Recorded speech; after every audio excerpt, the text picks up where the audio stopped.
Alright, welcome back everybody to episode 2 of Lost Kingdoms for the month of Fromsoft.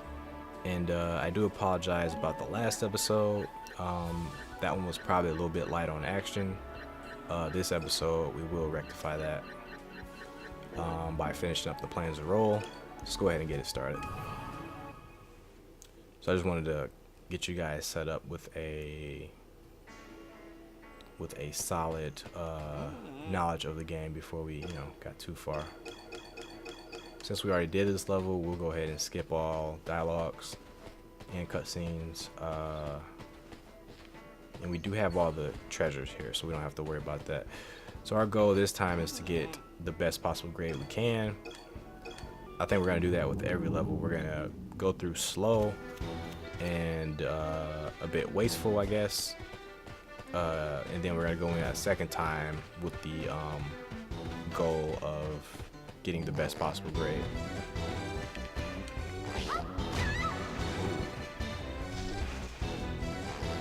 Actually, I already messed up. I was just talking without thinking, so hold on. I do apologize, but I'll be able to show you guys like that you can just leave a level and still have your experience and things like that. Okay, so man, these pretty cool cutscenes too, or pretty cool loading screens. Okay,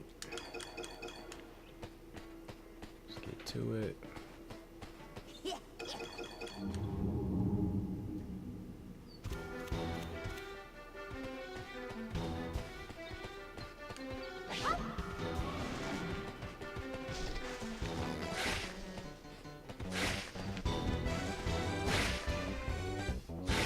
Cool.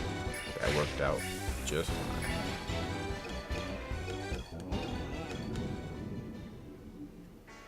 Alright, so all the treasure chests we previously got, we don't have to worry about them. We can just proceed. We do have to do all these mandatory battles though.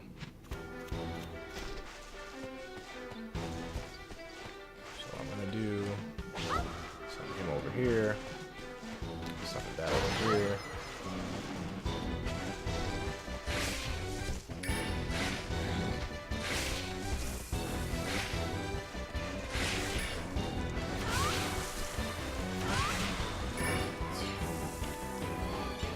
I think we're using too many cards to actually do these, so we might not get a good grade. So let's try to do a little bit better.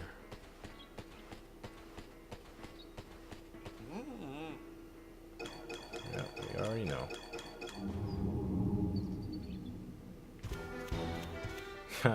He's tiny. We're gonna save Mandragora. Mandragora. Avoid taking some hits. As you can see, there's no card there. I'm trying to think of how to do this in the best possible way. I think we can do it right here. Right with that. And we still got another use of that too, so good for us. That was perfect actually. Okay, this really won't do nothing for us, but I'm gonna use it anyway. Yep, another battle. And yeah, we're gonna save that Mandragora, so I'm just gonna man trap it up. Oh, man trap. Man trap, go!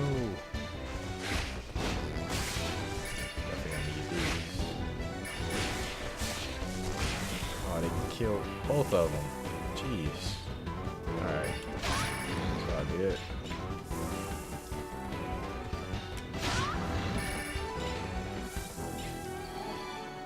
There might be something in that too. I'm kind of curious. I'm not gonna push the issue though. I'm really ready to beat this level. Okay, now that we have the Mandragora, we should be able to take this golem out.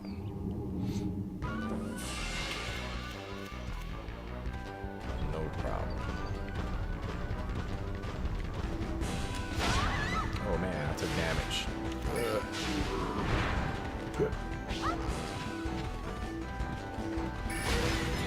Worst. Oh, I missed. Oh no. Oh, and I got hit. I don't know. I don't know if I want to beat it now.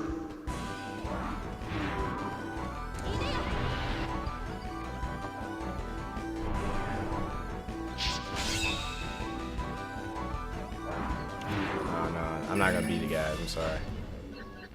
That was kind of horrible. That was kind of horrible. Let's try it again.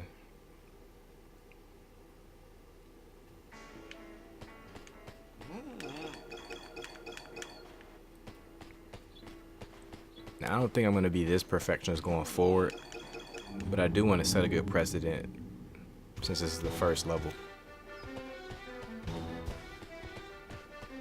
Alright, take him out.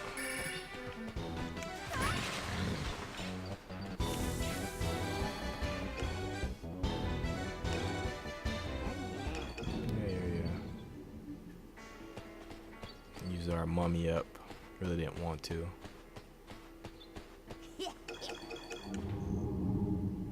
Okay, so we got the perfect card for this part. It's the perfect card.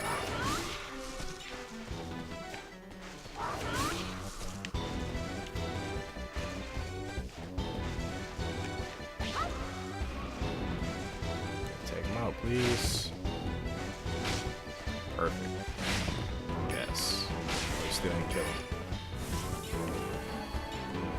No, that's kind of the only problem I have with this game, really, is the fact that the main character doesn't have any means of attack.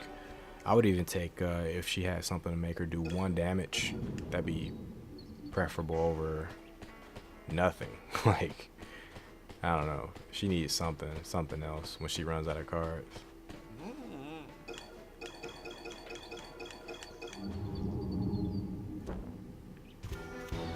Okay, so let me try again to line these guys up.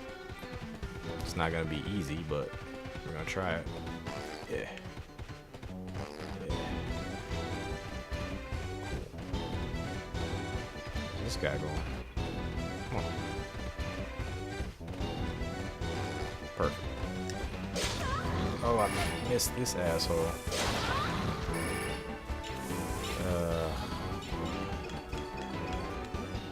Whatever.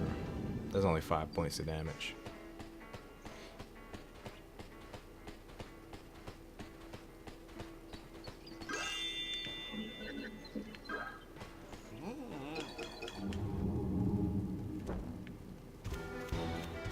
Okay, so how can we do this one? If I can get... Oh yeah, cool.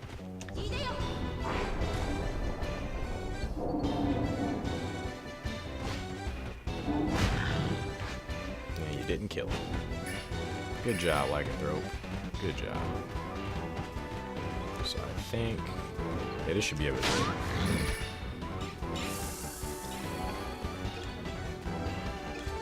Okay.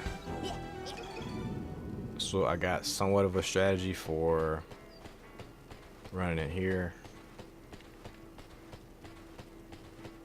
Yeah. I'm just gonna throw out my independent monsters first.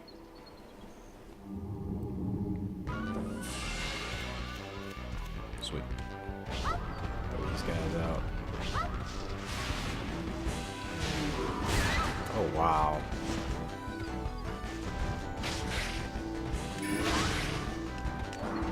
Come on. Stupid cooldown. That.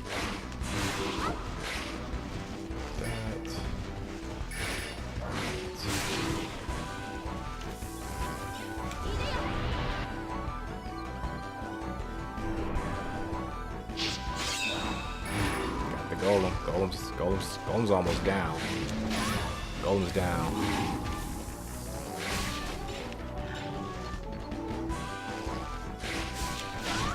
Got him. That's still gonna probably just get us 4 stars because we took a bit of damage.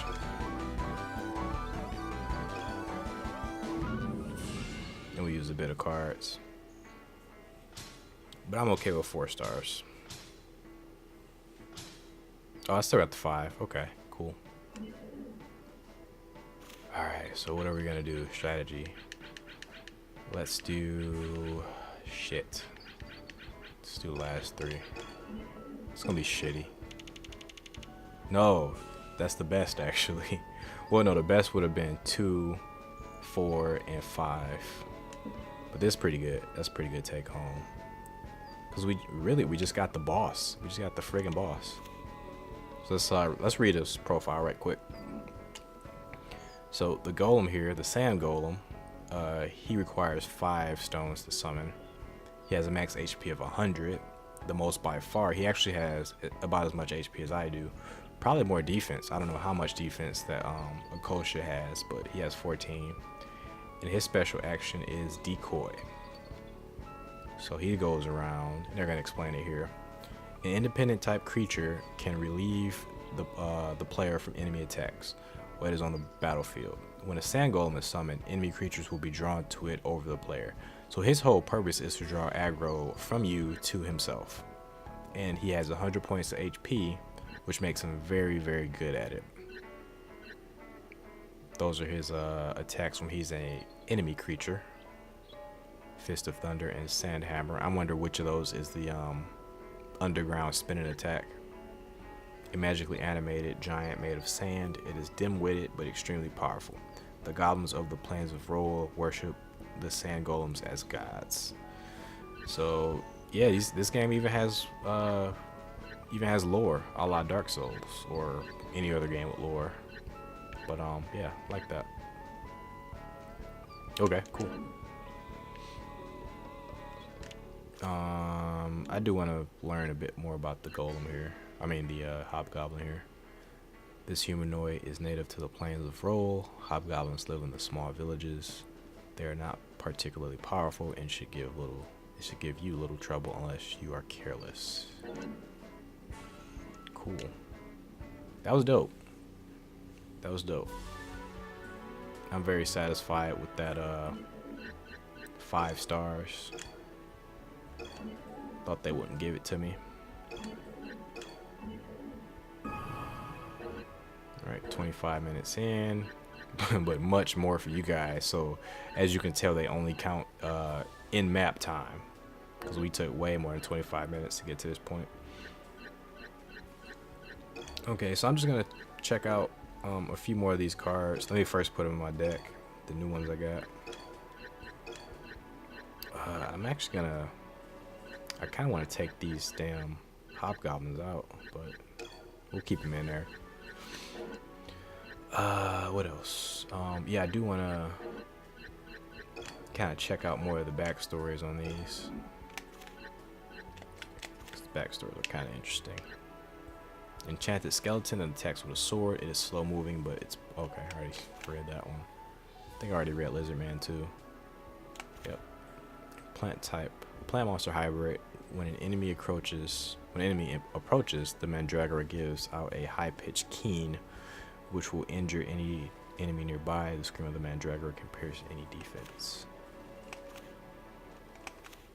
Carnivorous plant. Its feet-like roots allow it to move around as it looks for victims.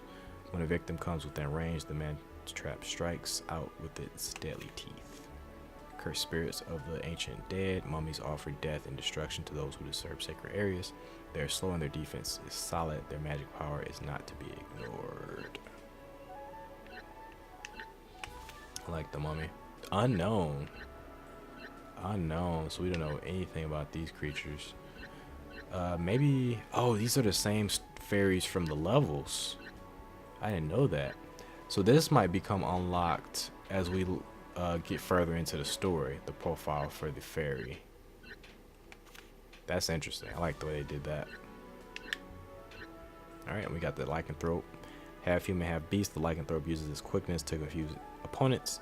A swipe from the razor-sharp claws of a lycanthrope can send one flying. A harbinger of bad luck, the Dark Raven is not much of a threat offensively, but it can create confusion amongst its enemies with its rapid movements. I tend to disagree because the Dark Raven attacks from range and it does 10 damage with each of its attacks, so I think it is quite a threat. The Birdman, the favorite weapon of this proud race of half birds is a spear. A Birdman will maneuver into position with its superior mobility, then wait for the right moment for a devastating spear thrust. Birdmen are cool. Dragon Knight, this warrior has dragon's blood flowing in his veins. Dragon Knights have speed and unsurpassed power in their sword arm. They can also cause poisoning, curse, and petrification damage. Goddamn. Dragon Knight, the OP race. A weapon monster with a powerful attack, the arc of the Dragon Knight's attack is also relatively wide, making it easy to hit even the fastest enemies. I think I read that before. Alright, we got some lore going on. Let's go ahead and get a little bit more story. This peculiar establishment is run by Gerd. Here the princess can buy and sell cards while acquiring valuable information. The apothecary. That's a pretty cool loading screen. Alright, we got Gerd's place here. Pretty interesting. Floating papers, talismans, masks, and potion beakers with skulls or human heads in them. Very creepy. And is she like covered in runestones? Does she have like runestones all over her body? Like, she kind of scares me a bit. Gerd, well. You've made it this far, and that means you learned at least the basics of card handling. I am called Gerd, and this is my shop. You have seen the black fog and the creatures and the monsters that dwell within. All of Rowahl will fall unless the fog is stopped, and only a runestone bearer can hope to defeat it. Which means, my dear, that it is up to you. I wish it was up to your father. I wish it was your father I was telling this to. But come. I'll wager there is more to you than just pretty dresses and fancy jewelry. King Feobane is on his way to meet with King Zelnin. I believe the goal is to work out a shared strategy. Your father does not have a runestone, and that means that he cannot defeat the enemy he faces now.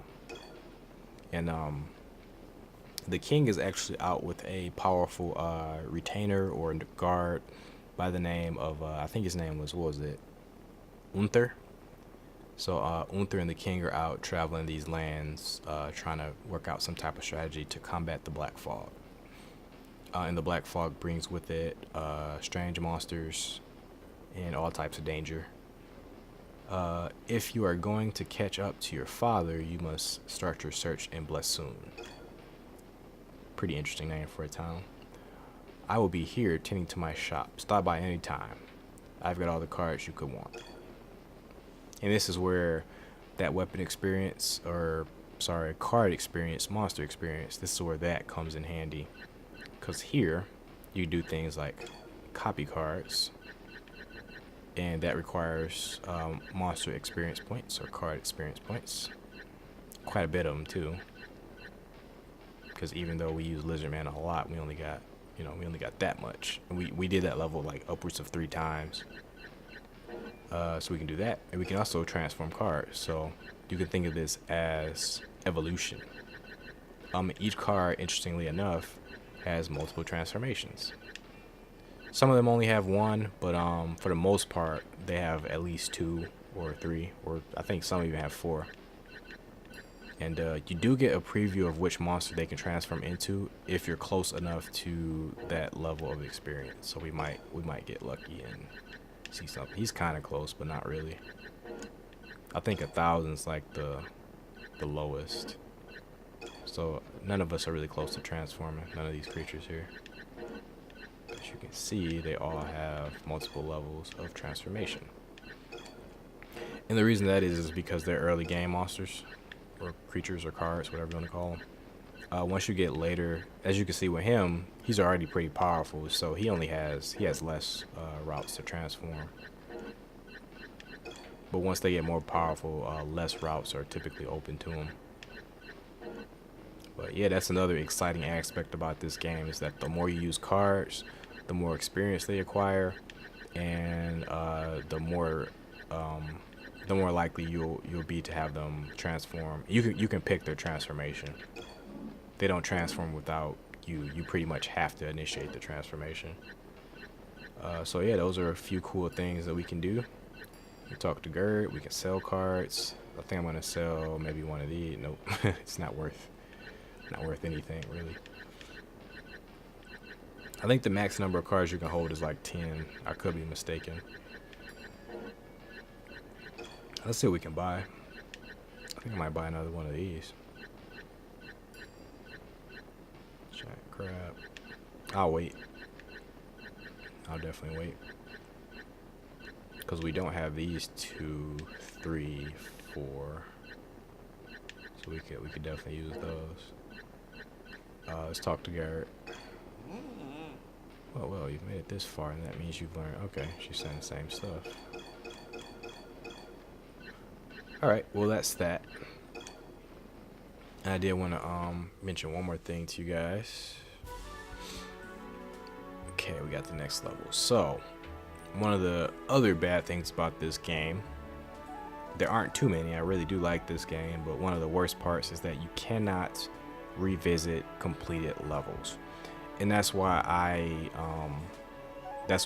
spent so much time teaching you guys how to abort missions and teaching you guys about the fail state of the game, because that's the key to actually making this easier for yourselves and actually collecting everything in the game. Because my first playthrough, I wasn't able to, because sometimes I beat the level on the very first shot and I didn't explore everything, and because I did that, I wasn't able to go back and explore. So you can get all the way up to the boss, you can still quit out the level, and you can, you know, explore after that. So I do recommend that, because you can't go back. So let me check us on time. If we're at a half hour, we're gonna have to cut it out. We're at 22 minutes. Yeah, I'm gonna go ahead and actually cut it out here, and we're gonna go for a smaller episode. So hope you guys enjoyed this one. I know pretty much all we did was play this level over again, but I at least taught you guys a bit more about the game. So anyway, till next time guys, we'll go ahead and conquer Bliss soon. Thanks for joining me. Peace out everybody.